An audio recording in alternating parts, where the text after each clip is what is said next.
አሁን እመቤታችን በእኛ ወደ ሌላ ጥያቄ እመቤታችን በኦርቶዶክስ ክርስትና ወደ ሰማይ አርጋለች ይላሉ።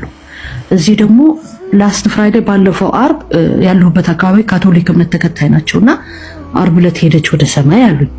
አሁን ያለፈው አርብ እና በእናንተስ እንዴት ነው? ሞታለች ወይስ አርጋለች? የኢሳ እናት የኢሳ እናት የመሲሁ እናት የኢየሱስ ክርስቶስ እናት እንደ ማንኛውም ሰው ነች። ሞታለች። ኦኬ ሞታለች። መሞቷ ግን ክብሯን ይቀንሰዋል ወይ? በፍጹም አይቀንሰውም። እንደው ቢያደርግ አንድ አካል ከሌሎቹ የተሻለ ሆኖ ነው ወይ? ላብ ከሌሎች መሻል አይደለም እሱ። አንድ አካል ማድረግ ወደ ሰማይ ከሌላ መሻልን አያሳይም። እናደርጋለች ቢባል እነሱ ክብሯን የገለጹ መስላቸው ነው። ስህተት ነው። እሱ አይደለም። ክብር ብሎ ማለት ከአምላክ ዘንድ ያለ ክብር ነው። ገብቷቸዋል። እነ አብርሃም ተቀብረዋል፣ እነ ሙሴ ተቀብረዋል። ከአምላክ ዘንድ ያላቸው ክብር ግን ከማንም ይበልጣል። ያቸው አይደለ? ይሄ ነው ማነው አሁን ላይ እኔ ግራ የገባኝ ማነው ያጭበረበረ ማለት ነው። አሁን የካቶሊኮች ዓርብ ዕለት ነው ሄደችው። የኦርቶዶክሶቹ ቀድማ መቼ እንደሄደች አላውቅም። በሙስሊምኛና በሌላኛው ፕሮቴስታንት ኦር ሳምቲንግ ሞታለች ነው። ሀቁ የት ነው ያለው? ማን ነው እያጭበረበረ ያለው? እኔ እኮ ግራ ግብት ነው የሚለኝ። እንግዲህ ማን ነው የሚናገረው? እነዚህ ሰዎች መጽሐፋቸው ላይ እንኳን ቢያንስ ስለ ማርያም ማድረግ እየነገራቸው አንድ ቦታ ላይ የለም። የማርያምን ጉዳይ ማን ነገረ ከተባለ አምላክ አላህ ሱብሓነሁ ወተዓላ ተናገረ።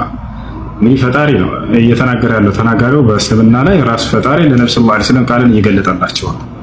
እሺ እንደው መጽሐፍ ቅዱስ ላይ ፈጣሪ የገለጠውን በመጽሐፍ ቅዱስ ላይ አንድ ቦታ እንደው ስለ ማርያም ማድረግ የሚናገር አለ? ማርያም አድርጋለች የሚላለ? በፍጹም የለም። ግን በራሳቸው አድርጋለች ብለ በቃ ብለ ይዛሉ እነዚህ ሰዎች። ከኦሪት ዘፍጥረት እስከ ራዕይ ድረስ ባለው ማርያም አድርጋለች የሚል የለም። ይሄን ትልቅ አረስት እንደው ጳውሎስ ራሱ አይተውም ነበር። ጳውሎስ ማርያም አድርጋለች ብሎ የተናገረበት አንድ ቦታ ማርያም የሚል ቃል ጳውሎስ አንዲት ቦታ እንዳላነሳ ታውቃላችሁ? ይሄን ክርስቲያኖች ፈትሻችሁ ታውቃላችሁ? መጽሐፋችሁ አንዲት ቦታ ላይ ጳውሎስ ማርያም ብሎ አያውቅ፣ ስሟን አንስቶ አያውቅ። አንድ ቦታ ያለ ታሪክ ሙሉ ማርያም ብላችሁ ጻፉ፣ አንድ ቦታ ታገኙ።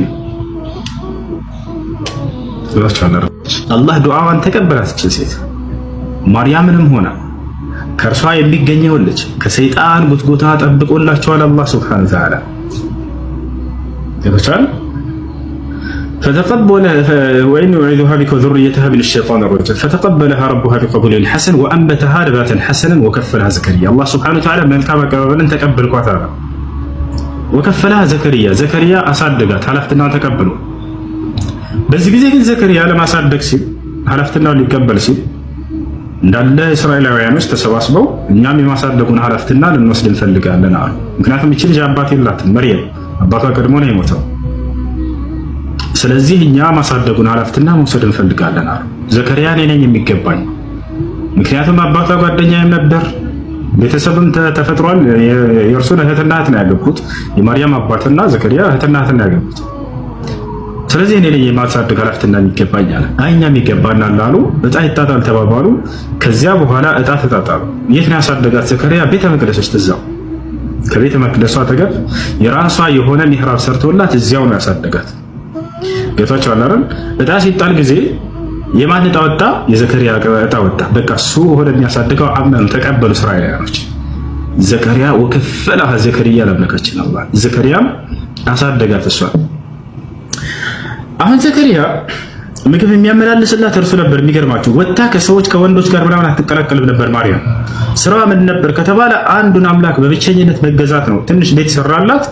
በዛች በቤተ መቅደሱ አጠገብ የራሷ የሆነ ምግብ ያመላልስላታል። ራሱ ስራዋ ምንድነው? አንዱን አምላክ በብቸኝነት መገዛት ብቻ ነው። ወንድ በህይወት ዘመኗ ነክቷት አያውቅም። አይደለም ሌላ ነገር ልትሰራ ማለት ነው። ወለም የምሰስኒ በሸር አለች። ወንድ የሚባል ያልነካኝ ሰው እያለች ትናገራለች። ምግብ የሚያመላልስላት ማን ነበር? ዘከርያ ነበር። ዘከርያ በማይኖር ጊዜ ሰው ነውና ሊረሳ ይችላል። ገብታችኋል አይደል? በዚያን ጊዜ ልትራብ ትችላለች። ይችላል። ማን ነው ምግብ የሚያመጣላት የነበረው? አላህ አይተዋትም ነበር። ታዲያስ መላእክቶችን እየላከ ምግብ ያወርድላት ነበር። አስቡት ምን ያክል ታላቅ ደረጃ ቢኖራት ነው ከአላህ ዘንድ። ከገነት መላእክቶች እየወረዱ ምግብ ያመላልሱ ነበር ለእርሷ።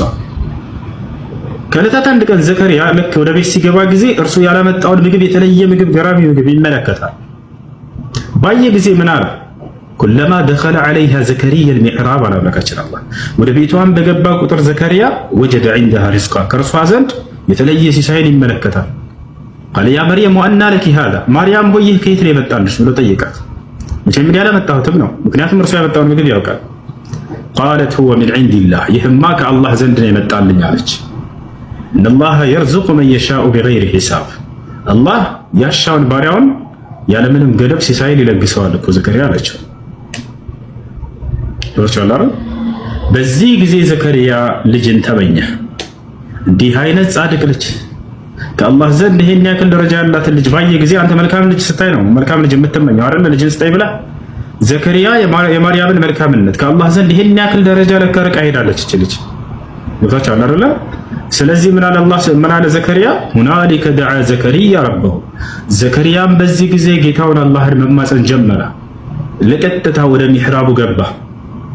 ወሁወ ቃኢሙን ይሰሊ፣ ቁሞ ለጌታው ለአላህ እየሰገደ ረቢ ሀብሊ ሚን ለዱንከ ዙርየተን ጠይባ፣ ጌታዬ ሆይ ከአንተ ዘንድ መልካም የሆነን ዘር ስጠኝ አለ። ኢነከ ሰሚዑ ዱዓ፣ አንተ ጸሎትን ልመናን የምትሰማ የሆንክ አምላክ ነህና አለ።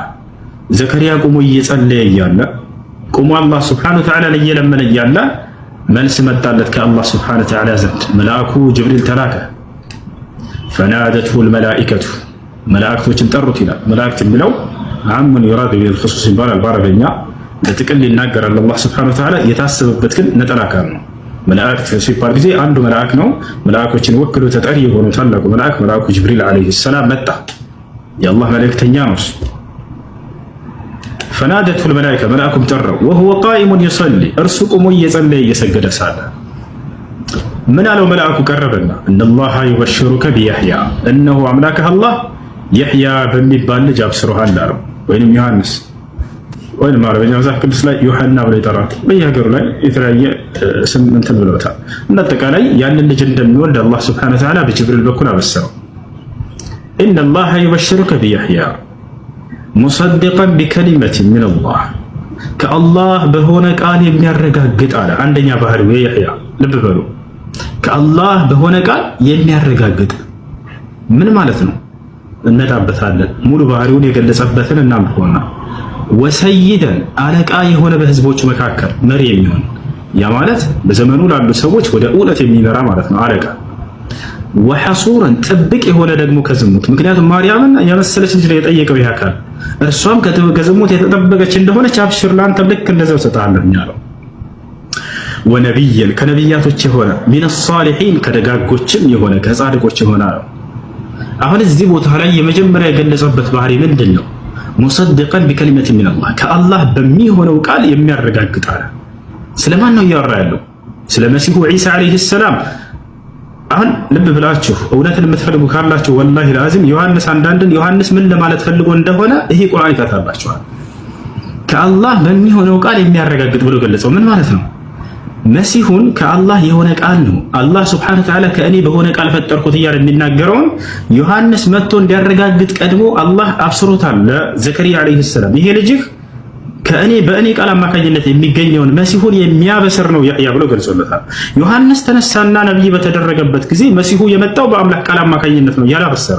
ወታቻው አይደለ? አላህ በቁርአን ላይ ምን አለ? ኢነማ አልመሲሁ ዒሳ ብኑ መርየም ረሱሉላህ ወከሊመቱሁ አልቃሃ ኢላ መርየም ወሩሁም፣ ከእኔ በሆነ ቃል እያለ መሲሁን ይገልጸዋል። ከእኔ በሆነ ቃል ማለት በእኔ ቃል አማካኝነት አስገኘሁት ማለት ነው። ዮሐንስ የመሰከረው ኢየሱስ ክርስቶስን ቃል ነው እያለ ሳይሆን በአምላክ ቃል አማካኝነት ተገኘ እያለ እየመሰከረ ነው። ያመጣው ማን ነው? ኢየሱስን አምላክ። የመጣው ማን ነው? ኢየሱስ ክርስቶስ። በምን አማካኝነት አመጣው ከተባለ በቃሉ አማካኝነት አመጣው። ስለዚህ ዮሐንስ አንዳንድ ላይ ዮሐንስ በመጀመሪያ ቃል ነበር፣ ቃልም ከእግዚአብሔር ዘንድ ነበር እያለ ሲናገር ስለ አንድ አምላክ ነው እዛ እየተናገረ ያለው ዮሐንስ።